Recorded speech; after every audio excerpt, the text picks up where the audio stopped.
Assalamualaikum warahmatullahi wabarakatuh. Saya Tria Trianti dari Prodi Statistika akan memaparkan mengenai skripsi saya yang berjudul Tingkat Kepuasan Pasien BPJS terhadap Pelayanan di Puskesmas Siwalan-Kerto Surabaya dengan menggunakan metode Customer Satisfaction Index, Informed Performance Analysis, dan KANU. Baik, yang pertama bab 1 mengenai latar belakang penelitian.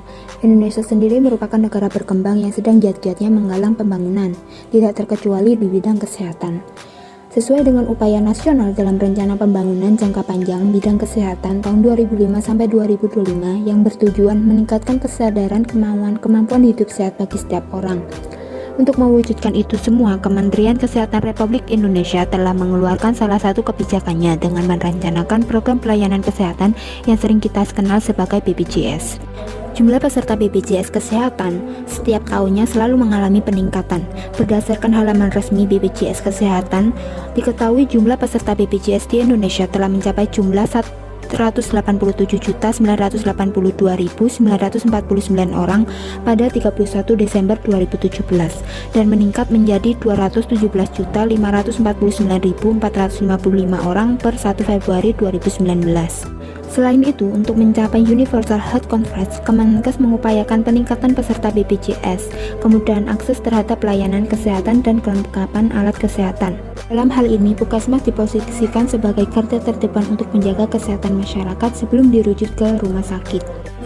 Salah satu puskesmas yang memberikan pelayanan BPJS Kesehatan di kota Surabaya yaitu Puskesmas Siwalan-Kerto. Menurut data kunjungan pasien BPJS di Puskesmas Siwalan-Kerto dari tahun 2016 hingga 2019 selalu mengalami kenaikan. Namun pada tahun 2020 sampai 2021, jumlah kunjungan pasien terus mengalami penurunan. Penurunan jumlah kunjungan masyarakat ke Puskesmas dapat disebabkan oleh ketidakpuasan masyarakat terhadap pelayanan Puskesmas. Adanya ketidakpuasan ini menunjukkan bahwa pelayanan yang diberikan Puskesmas belum mampu memenuhi harapan masyarakat. Selanjutnya yaitu penelitian terdahulu. Yang pertama yaitu oleh Nurul Yani Siregar pada tahun 2015 mengenai tingkat kepuasan peserta BPJS terhadap pelayanan kesehatan di Puskesmas Medan dengan metode statistik deskriptif dan metode Customer Satisfaction Index. Lalu yang kedua oleh Oki Rahmat Asfari pada tahun 2018 mengenai analisis kepuasan pelanggan menggunakan pendekatan Informed Performance Analysis dan Customer Satisfaction Index, studi kasus pada Puskesmas Pakem, Yogyakarta. Beberapa metode yang digunakan untuk mengukur tingkat kepuasan responden. Yang pertama yaitu CSI, di mana CSI ini digunakan untuk menentukan tingkat kepuasan pelanggan secara menyeluruh. Yang kedua yaitu IPA. Metode ini bisa mengukur kepuasan pasien dengan melibatkan analisis sikap pelanggan terhadap atribut produk. Lalu yang ketiga yaitu KANU. KANU merupakan salah satu cara yang dapat digunakan untuk mengidentifikasi kepuasan konsumen yang bertujuan untuk mengkategorikan atribut-atribut dari produk ataupun jasa-jasa berdasarkan seberapa baik produk tersebut. Sehingga berdasarkan fakta dan penelitian yang telah saya sampaikan, peneliti ingin menggabungkan dari ketiga metode, yaitu menggunakan metode Customer Satisfaction Index, Informed Performance Analysis, dan metode KANU. Metode IPA dan KANU kemudian diintegrasikan. Hasil integrasi kedua metode tersebut bisa mengantisipasi kelemahan pada masing-masing metode. Terdapat 5 rumusan masalah. Yang pertama yaitu bagaimana karakteristik penerima layanan program BPJS Kesehatan di Puskesmas Siwalan-Kerto Surabaya. Lalu yang kedua, bagaimana menganalisis tingkat kepuasan pasien BPJS terhadap pelayanan di Puskesmas Siwalan-Kerto Surabaya berdasarkan metode Customer Satisfaction Index. Lalu yang ketiga, bagaimana menganalisis pelayanan apa saja yang perlu ditingkatkan dan dipertahankan di Puskesmas Siwalan-Kerto Surabaya berdasarkan metode Informed Performance Analysis. Yang keempat, bagaimana mengklasifikasikan pelayanan di Puskesmas Siwalan-Kerto Surabaya berdasarkan kategori dalam metode KANU. Yang kelima, bagaimana menganalisis pelayanan yang perlu mendapatkan prioritas untuk ditingkatkan dan dipertahankan dengan mengintegrasikan metode Informed Performance Analysis dan metode KANU. Tujuan penelitian yang pertama yaitu mendeskripsikan karakteristik penerima layanan program BPJS Kesehatan di Puskesmas Siwalan-Kerto Surabaya. Yang kedua, menganalisis tingkat kepuasan pasien BPJS terhadap pelayanan di Puskesmas Siwalan-Kerto Surabaya berdasarkan metode Customer Satisfaction Index. Yang ketiga, menganalisis pelayanan apa saja yang perlu ditingkatkan dan dipertahankan di Puskesmas Siwalan-Kerto Surabaya berdasarkan metode Informed Performance Analysis. Yang keempat, mengklasifikasikan pelayanan di Puskesmas Siwalan-Kerto Surabaya berdasarkan kategori dalam metode KANU. Yang kelima, mengetahui prioritas pelayanan apa saja yang perlu ditingkatkan dan dipertahankan berdasarkan integrasi metode Information Performance Analysis dan metode Kanu. Setelah itu, manfaat penelitian. Di sini ada 3 manfaat penelitian. Yang pertama bagi mahasiswa, yaitu menambah wawasan dan pengetahuan tentang metode CSI, IPA, dan Kanu, serta mendapat gambaran sesungguhnya antara teori yang diajarkan dengan fakta atau kasus yang ditemukan di lapangan. Lalu yang kedua, bagi pihak Puskesmas Surakarta Surabaya, yaitu mengetahui faktor-faktor penting yang berhubungan dengan pelayanan pada Puskesmas Surakarta Surabaya, serta diharapkan dapat menjadi masukan dan bahan pertimbangan bagi instansi untuk menentukan strategi yang berorientasi pada kepuasan pelanggan.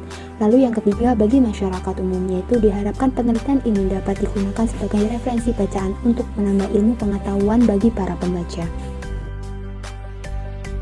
Yaitu batasan masalah. Batasan masalah pada penelitian ini yaitu responden pasien BPJS yang berusia minimal 17 tahun yang sedang berobat di Puskesmas Surakarta Surabaya. Bab 2. Tinjauan pustaka. Yang pertama yaitu Puskesmas Surakarta Surabaya. Puskesmas Surakarta Surabaya sendiri merupakan salah satu puskesmas yang memberikan pelayanan BPJS Kesehatan di kota Surabaya. Jenis layanan yang tersedia di Puskesmas Surakarta Surabaya yaitu meliputi poli umum, poli gigi, poli KIAKB, poli gizi, dan laboratorium. Lalu yang kedua, BPJS Kesehatan. BPJS Kesehatan merupakan badan hukum publik yang bertanggung jawab kepada Presiden dan berfungsi menyelenggarakan program jaminan kesehatan bagi seluruh penduduk Indonesia, termasuk orang asing yang bekerja paling singkat 6 bulan di Indonesia. Lalu yang ketiga, kepuasan pasien. Kepuasan pasien adalah suatu tingkat perasaan pasien yang timbul sebagai akibat dari kinerja layanan kesehatan yang diperolehnya setelah pasien membandingkan dengan apa yang diharapkannya. Yang keempat, kualitas pelayanan. Kualitas pelayanan dipandang sebagai salah satu komponen yang perlu diwujudkan oleh perusahaan karena memiliki pengaruh untuk mendatangkan konsumen baru dan dapat mengurangi kemungkinan pelanggan lama untuk berpindah ke perusahaan lain. Yang kelima, teknik sampling. Teknik sampling sendiri adalah cara untuk menentukan sampel yang jumlahnya sesuai dengan ukuran sampel yang akan dijadikan sumber data yang sebenarnya, dengan memperhatikan sifat dan penyebaran populasi agar diperoleh sampel yang representatif. Yang keenam yaitu statistika deskriptif. Statistika deskriptif merupakan metode mengenai cara pengumpulan, peringkasan, dan penyajian data sehingga diperoleh informasi yang mudah dipahami. Yang ketujuh yaitu uji validitas. Uji validitas merupakan pengujian yang mengukur sah atau valid tidaknya suatu kuesioner. Lalu yang kedelapan yaitu uji reliabilitas. Uji reliabilitas digunakan untuk mengetahui konsistensi alat ukur, apakah alat pengukur yang digunakan dapat diandalkan serta tetap konsisten jika pengukuran tersebut diulang. Yang kesembilan yaitu Consumer Satisfaction Index, merupakan pengukuran tingkat kepuasan pelanggan secara menyeluruh dengan membandingkan kinerja jasa atau produk dengan kebutuhan pelanggan dalam memperoleh pelayanan. Lalu yang ke-10 Information Performance Analysis, yang digunakan untuk membandingkan sejauh mana antara kinerja atau pelayanan yang dapat dirasakan oleh pengguna jasa dibandingkan terhadap tingkat kepuasan yang diinginkan. Lalu yang ke-11 metode Kanu. Metode Kanu bertujuan untuk membuat kategori atribut-atribut dari produk atau jasa berdasarkan atas kemampuan produk atau jasa tersebut memberikan kepuasan kepada pelanggan. Lalu yang ke-12 metode integrasi IPA Kanu. Metode integrasi IPA Kanu ini dapat dirumuskan prioritas strategi dalam menyelesaikan indikator-indikator yang perlu dipertahankan dan ditingkatkan dengan cara mengkombinasi hasil dari kuadran IPA dan juga kategori Kanu untuk setiap atribut-atribut. Bab 3 metodologi penelitian. Pada penelitian ini menggunakan data primer yang didapatkan melalui survei kepada pasien BPJS Puskesmas Surakarta Surabaya. Untuk teknik pengumpulan datanya sendiri yaitu menggunakan teknik sampling purposive sampling dengan kriteria responden sudah terdaftar sebagai pasien BPJS di Puskesmas Surakarta dan berusia minimal 17 tahun. Setelah itu untuk variabel penelitiannya sendiri yaitu meliputi variabel demografi dan variabel kepuasan pasien BPJS Puskesmas Surakarta Surabaya. Diagram alir analisis data dimulai dari pengumpulan data. Ketika data sudah didapat, maka data tersebut akan diuji validitas dan reliabilitas. Ketika uji validitas dan reliabilitas data tersebut terpenuhi, maka akan dilanjut dengan menganalisis data tersebut dengan urutan sebagai berikut. Yang pertama yaitu dengan metode Consumer Satisfaction Index, dilanjut dengan metode Information Performance Analysis, lalu dengan metode Kanu, dan yang terakhir dengan integrasi IPA dan Kanu. Bab 4 hasil dan pembahasan. Dikarenakan pada penelitian ini jumlah populasinya tidak diketahui, maka peneliti menggunakan rumus Lamesow untuk menentukan jumlah sampel. Untuk tingkat presisinya, peneliti menggunakan nilai sebesar 0,9 sehingga didapatkan jumlah sampel minimal sebesar 119. Penelitian ini menggunakan data primer yang didapatkan dari hasil survei kepada pasien BPJS Puskesmas Sulankerto Surabaya pada tanggal 21 Februari hingga 14 Maret 2022. Selanjutnya dilanjut dengan uji validitas pada setiap dimensi. Yang pertama pada dimensi tampilan fisik. Berdasarkan hasil uji validitas untuk variabel dimensi tampilan fisik dengan hasil perhitungan yang menggunakan software SPSS, didapatkan semua variabel pertanyaan memiliki nilai p-value 0, di mana lebih kecil daripada alfa sebesar 0,05, yang berarti tolakan 0. Dapat disimpulkan bahwa semua pertanyaan untuk variabel dimensi tampilan fisik pada kuesioner telah valid sehingga mampu mengukur apa yang diinginkan dan dapat mengungkapkan data dari variabel yang diteliti secara tepat. Selanjutnya, uji validitas pada dimensi keandalan. Dapat terlihat pada tabel tersebut bahwasannya pada setiap variabel pada dimensi keandalan mempunyai nilai p-value yaitu sebesar 0, di mana kurang dari alfa yaitu sebesar 0,5, sehingga dapat disimpulkan bahwa semua pertanyaan pada variabel dimensi keandalan pada kuesioner telah valid. Lalu dilanjut dengan uji validitas pada dimensi daya tanggap. Pada tabel tersebut terlihat bahwa nilai pada setiap variabel pada dimensi daya tanggap nilai p-value-nya yaitu 0, di mana lebih kecil dari alfa yaitu sebesar 0,5, sehingga dapat disimpulkan bahwa semua pertanyaan atau semua variabel pada dimensi daya tanggap juga telah valid. Selanjutnya, uji validitas pada dimensi jaminan. Berdasarkan hasil uji validitas untuk variabel dimensi jaminan, didapatkan semua variabel pertanyaan memiliki nilai p-value sebesar 0,00, di mana lebih kecil daripada alfa yaitu sebesar 0,5, sehingga dapat disimpulkan bahwa semua pertanyaan untuk variabel dimensi jaminan pada kuesioner telah valid. Lalu dilanjut dengan uji validitas pada dimensi empati. Berdasarkan hasil uji validitas untuk variabel empati dengan hasil perhitungan dengan menggunakan SPSS, didapatkan nilai p-value lebih kecil dari alfa yaitu sebesar 0,05, yang berarti tolakan 0, sehingga dapat disimpulkan bahwa semua pertanyaan untuk variabel dimensi empati pada kuesioner telah valid. Setelah itu, melakukan uji reliabilitas pada kelima dimensi. Berdasarkan tabel tersebut dapat diketahui bahwa hasil analisis dengan nilai Cochrane alpha untuk dimensi keandalan, dimensi daya tanggap, dimensi jaminan, dan dimensi empati memiliki reliabilitas tinggi dengan diperoleh nilai Cochrane alpha di antara 0,6 sampai 0,8. Sementara dimensi tampilan fisik memiliki reliabilitas sangat tinggi, nilai Cochrane alpha lebih dari 0,8, yang artinya jawaban dari seorang terhadap pertanyaan adalah konsisten dan stabil dari waktu ke waktu. Selanjutnya yaitu karakteristik pasien BPJS di Puskesmas Sulankerto Surabaya. Yang pertama yaitu untuk intensitas berobat. Mayoritas intensitas berobat pasien BPJS di Puskesmas Sulankerto Surabaya yaitu lebih dari 25 kali, yaitu sebesar 48%. Selanjutnya yaitu untuk domisili pasien BPJS sendiri. Domisili paling banyak yang berobat pasien BPJS di Puskesmas Sulankerto Surabaya yaitu berdomisili Kota Surabaya, yaitu sebesar 89,60%. Lalu untuk jenis kelaminnya sendiri, jenis kelamin pasien BPJS di Puskesmas Sulankerto Surabaya paling banyak yaitu berjenis kelamin perempuan, yaitu sebesar 71,21%. Selanjutnya untuk usia pasien BPJS sendiri di Puskesmas Sulankerto Surabaya paling banyak mayoritasnya berusia lebih dari 46 tahun, yaitu sebesar 54,40%. Selanjutnya untuk pendidikan terakhir pasien BPJS paling banyak yaitu berpendidikan SMA, yaitu sebesar 60%, dan yang paling kecil yaitu pendidikan lainnya, dan bisa jadi mereka tidak bersekolah atau belum tamat SD, yaitu sebesar 1,60%. Lalu untuk jenis pekerjaan pasien BPJS mayoritas yaitu ibu rumah tangga, yaitu sebesar 50,40%, dan yang paling kecil yaitu PNS, yaitu sebesar 2,40%. Dilanjut dengan pendapatan per bulan pasien BPJS paling banyak yaitu berpendapatan kurang dari 4.300.000 atau kurang dari UMR dengan sebesar 87,20%. Sedangkan penghasilan paling kecil yaitu lebih besar dari UMR atau lebih besar dari 4.300.000 yaitu sebesar 4%. Selanjutnya dilanjut dengan analisis Customer Satisfaction Index. Berdasarkan pada perhitungan pada tabel tersebut, didapatkan hasil perhitungan nilai CSI diperoleh nilai sebesar 84,58%.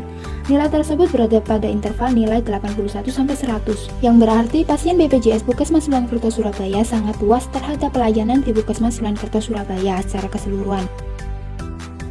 Selanjutnya dilanjut dengan analisis informan perform analisis, di mana dengan bantuan software SPSS didapatkan hasil sebagai berikut. Yang pertama, untuk gambar pertama dilakukan pengujian untuk 5 dimensi sekaligus. Didapatkan hasil bahwa ada 11 variabel masuk pada kuadran 1, lalu ada 6 kuadran yang masuk kuadran 2, lalu ada 4 variabel yang masuk kuadran 3 dan 1 variabel yang masuk kuadran 4. Setelah itu untuk gambar selanjutnya yaitu pada dimensi tampilan fisik, di mana ada 3 variabel yang masuk kuadran 1 yaitu X12, X13, X16 dan X17. Sedangkan pada kuadran 2 terdapat 2 variabel yaitu X14, X11, dan yang terakhir ada di kuadran 3 yaitu pada variabel X15. Setelah itu pada dimensi keandalan, di mana 5 variabel tersebar pada 3 kuadran, yaitu yang pertama pada kuadran 1 yaitu variabel X22, X25, dan variabel pada kuadran 3 pada variabel X21, X24, dan kuadran 3 pada variabel X23. Lalu untuk dimensi daya tanggap, variabel tersebar dari 3 kuadran. Yang pertama pada kuadran 1 yaitu variabel X33, kuadran 2 X31, kuadran 3 X32. Setelah itu pada dimensi jaminan, di mana tersebar 3 kuadran, yaitu yang pertama pada kuadran 1 yaitu variabel X41, X44, dan kuadran 2 X43. Lalu pada kuadran 4 yaitu variabel X42. Dan yang terakhir pada dimensi empati, di mana hanya tersebar pada 2 kuadran, yaitu pertama pada kuadran 1 yaitu variabel X52 dan X53, dan pada kuadran 3 yaitu X51. Dilanjut dengan analisis metode Kano. Yang pertama untuk dimensi tampilan fisik, di mana pada tabel tersebut terlihat bahwasanya penjumlahan antara kategori one dimension ditambah atraktif ditambah must be memiliki nilai yang lebih besar daripada penjumlahan pada kategori indifferent, reference, dan questionable, sehingga diambil dari ketiga kategori yang memiliki penjumlahan yang paling besar, yaitu questionable atau atraktif atau must be.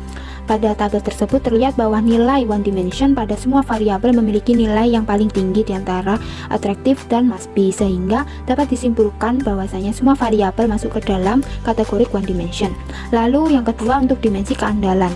Untuk dimensi keandalan sendiri, nilai penjumlahan kategori one dimension ditambah atraktif ditambah must be memiliki nilai yang paling besar daripada nilai penjumlahan antara kategori indifferent dan reference ditambah kategori questionable, sehingga diambil dari ketiga kategori yang paling besar, yaitu antara one dimension atau atraktif atau must be. Untuk variabel X21 terlihat bahwasanya nilai pada kategori must be memiliki nilai yang paling tinggi di antara one dimension dan atraktif, sehingga dapat disimpulkan pada X21 masuk ke dalam kategori must be. Lalu untuk variabel lainnya selain X21 pada dimensi keandalan terlihat bahwa nilai one dimension memiliki nilai yang paling tinggi di antara kategori atraktif dan must be, sehingga dapat disimpulkan bahwa kecuali variabel X21 semuanya masuk ke dalam kategori one dimension.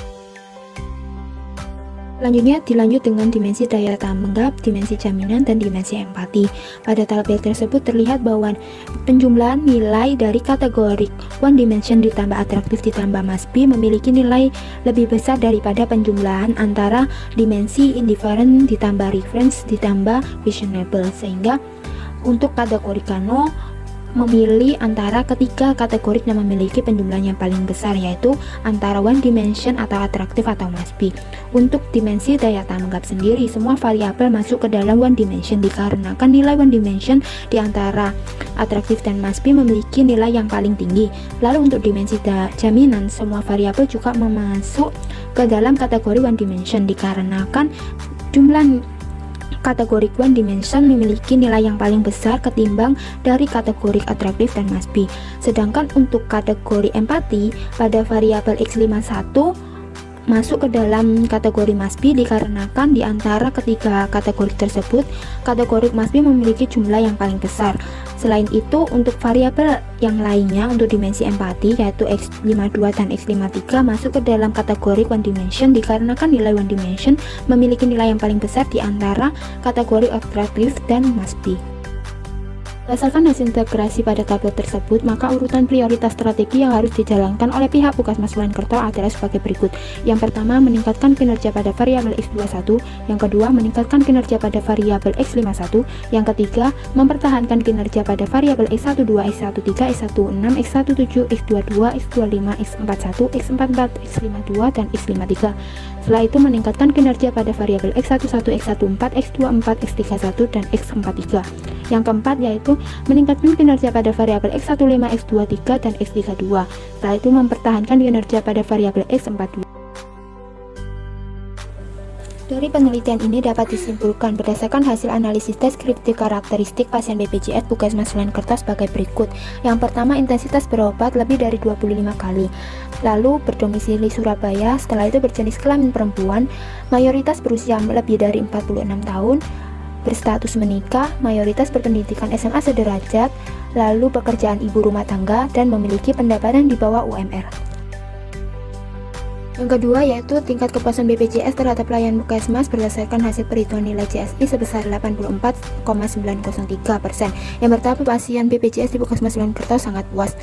Lalu yang ketiga, berdasarkan informan perform analisis dapat disimpulkan bahwa prioritas strategi yang harus dilakukan oleh pihak Puskesmas Mojokerto yaitu yang pertama, mempertahankan kinerja pada variabel X12, X13, X16, X17, X22, X25, X33, X41, X44, X52, dan X53. Yang kedua, meningkatkan kinerja pada variabel X11, X14, X21, X24, X31, X43. Yang keempat, berdasarkan analisis dengan menggunakan metode Kanu dapat disimpulkan bahwa variabel X21 dan X51 masuk dalam kategori must be, sedangkan variabel yang lainnya masuk ke dalam kategori one dimensional. Yang kelima, berdasarkan hasil integrasi antara informan perform analysis dengan metode Kanu, prioritas strategi utama yang harus dijalankan oleh pihak Puskesmas Mojokerto yaitu yang pertama, meningkatkan kinerja berdasarkan urutan pada variabel berikut. Yang pertama, X21, X51, X11, X14, X24, X31, X43, X15, X23, dan X32. Yang kedua, mempertahankan kinerja berdasarkan urutan pada variabel berikut. Yang pertama, X12, X13, X14, X17, X122, X25, X33, X41, X44, X52, X53, dan X42. Saran yang diajukan oleh peneliti yaitu yang pertama, dari penelitian ini disarankan kepada pihak Puskesmas Mojokerto agar dapat mempertahankan dan meningkatkan pelayanan yang membutuhkan perbaikan. Lalu yang kedua, untuk penelitian selanjutnya diharapkan peneliti baru dapat melakukan penelitian yang lebih spesifik, memperhatikan struktur bahasa dan kejelasan pertanyaan sehingga jawaban responden lebih stabil. Sekian pemaparan dari saya, kurang lebih mohon maaf bila ada kesalahan kata. Wassalamualaikum warahmatullahi wabarakatuh.